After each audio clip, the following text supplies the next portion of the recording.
Welcome to Lesson 29 of the American English Pronunciation Course. Intonation. Intonation is sometimes called the music of English. It's the way your voice expresses extra attitude and meaning through the way you speak. Studying intonation is a little difficult because it's rather subjective, and it's hard to identify definite rules, but this lesson will give you an introduction to the basics. Rising and falling tones. Listen to the difference between these two sentences. I'm sorry. I'm sorry.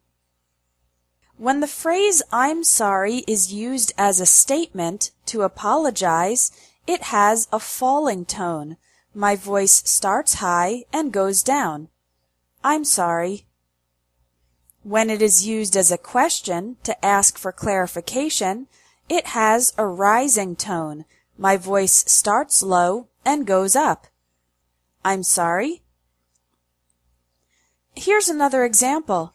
Listen to the difference between the statement and the question. We'll discuss this when the director arrives next week. He's coming tomorrow. He's coming tomorrow? Yes, the visit was rescheduled. Again, you can hear that the statement has a falling tone and the question has a rising tone. We usually use rising tones for questions in which we have an idea about a fact, but we want to confirm the information.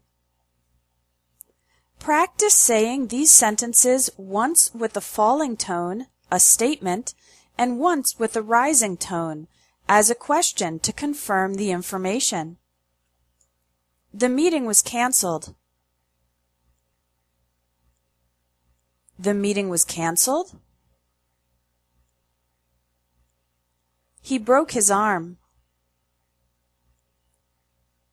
He broke his arm.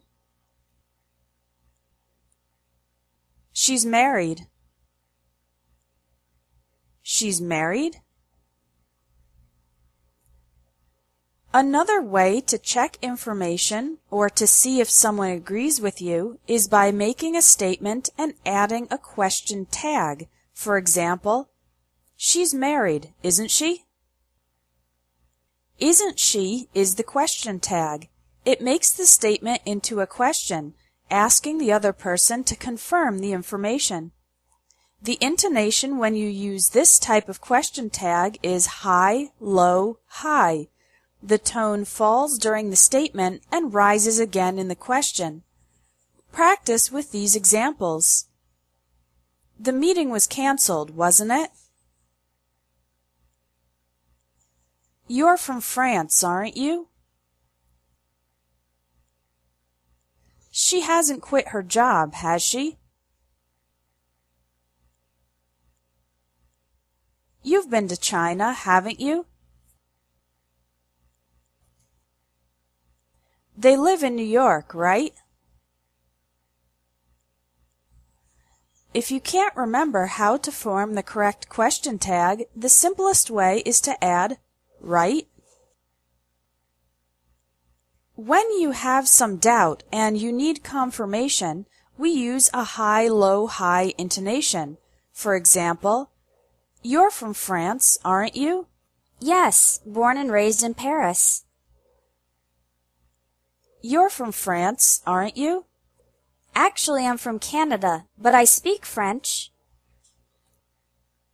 In this case, you are really asking if the person is from France because you are not sure about their answer.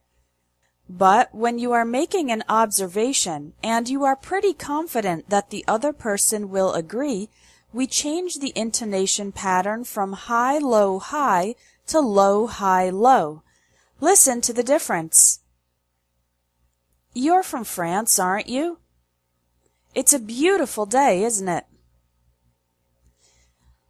In this second question, you are pretty sure that the other person will agree. Here's another example. Imagine you see your friend's kids eating salad, but they don't eat the tomatoes. You can say, "You don't like tomatoes, do you?" You are confident that the statement, "You don't like tomatoes," is true, so the question tag has a low, not a high intonation. High tones versus flat tones. Exclamations in English are typically spoken with high tones. For example, "Great job!" "Wow!"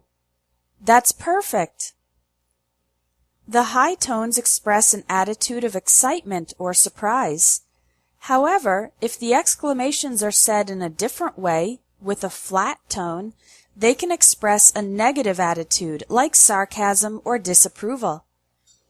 It's a little hard to explain, but practice these examples with the same sentence spoken in different ways, showing a different attitude in each case. I got a promotion. Wow, congratulations. I was just fired. Wow, I'm sorry to hear that.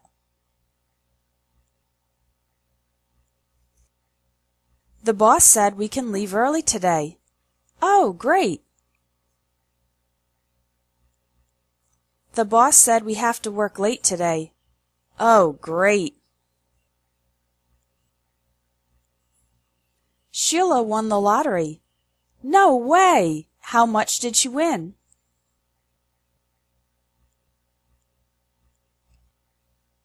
Can I borrow $100? No way! You still haven't paid me the money I lent you last month.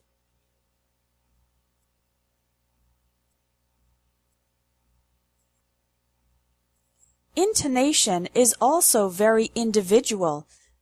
It varies from person to person, but it's good to remember that we don't speak English in a monotone way like a robot. We use the tone of our voice to add emotion, attitude, and communicate extra meaning. So keep this in mind when you speak English. You've finished Lesson 29. In tomorrow's lesson, you'll get an opportunity to receive an evaluation of your pronunciation.